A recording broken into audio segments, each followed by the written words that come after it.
হিন্দু সনাতন ধর্মের একটি জনপ্রিয় রীতি হলো অমাবাস্যা তিথি। এই অমাবাস্যা তিথি কেনই বা পালন করা হয়? এই অমাবাস্যা তিথি চলাকালীন কোন কোন কর্ম ভুল করেও করা উচিত নয়? এই অমাবাস্যা তিথি চলাকালীন কোন কোন কর্ম অবশ্য করতে হয়? এই অমাবাস্যা তিথি 2026 সালের কখন থেকে কখন পর্যন্ত রয়েছে? এই সব বিস্তারিত প্রশ্নের উত্তরই আজকে আমরা এই ভিডিওর মাধ্যমে জানবো। অম্ব কথার অর্থ হলো জল বা বৃষ্টি, বাচি কথার অর্থ হলো বৃদ্ধি। গ্রীষ্মের প্রচণ্ড দাবদাহের পর যখন বর্ষার শুরু হয়, প্রতি বছর ধরিত্রী মা রজস্বলা হয়ে পড়েন, তাই এই অমাবাস্যা তিথি পালন করা হয়। এই 3 দিন ধরিত্রী মাকে কোনো খনন করতে নাই, কোনো কৃষিকাজ করতে নাই, কারণ এই 3 দিন ধরিত্রী মাকে রেস্টে রাখা হয়।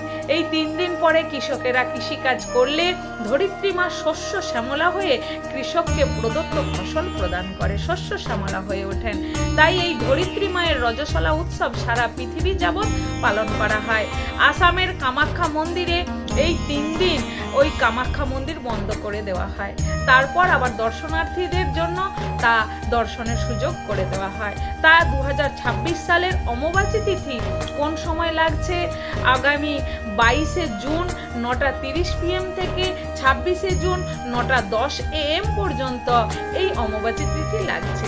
এই 3 দিন অমাবাস্যা তিথি চলাকালীন ভুল করেও এই কর্মগুলো করবেন না, যেমন কৃষিকাজ বা ধরিত্রী মাতে কোনো রকম খনন। এই অমাবাস্যা তিথিতে কোনো রকম ক্ষৌর কর্ম, চুল দাড়ি নখ কাটা এগুলো করবেন না। সমস্ত আমিষ জাতীয় আহার ত্যাগ করে সাত্ত্বিক ভোজন করার চেষ্টা করবেন। এই অমাবাস্যা তিথিতে স্বামী স্ত্রীতে সঙ্গ করতে নাই, ব্রহ্মচর্য ব্রত অবশ্য পালন করতে হবে। এই সময় কারো সঙ্গে ঝগড়া বিবাদ করতে নেই। এই সময় আপনি কোনো রকম শুভ অনুষ্ঠান যেমন জন্মদিন, অন্নপ্রাশন, গৃহপ্রবেশ, বিবাহ, কোনো ব্যবসার সূচনা, কোনো ব্যবসার পুজো এগুলো আপনারা করতে পারবেন না। কোন কর্ম অবশ্য করতে হবে? এই অমাবাস্যা তিথিতে অবশ্যই যদি বাড়ির গৃহমন্দিরে দুর্গা, কালী কিংবা কোনো শীতলা কোনো দেবীর ছবি থাকে, তা লাল কাপড় দিয়ে ঢেকে রাখতে হবে।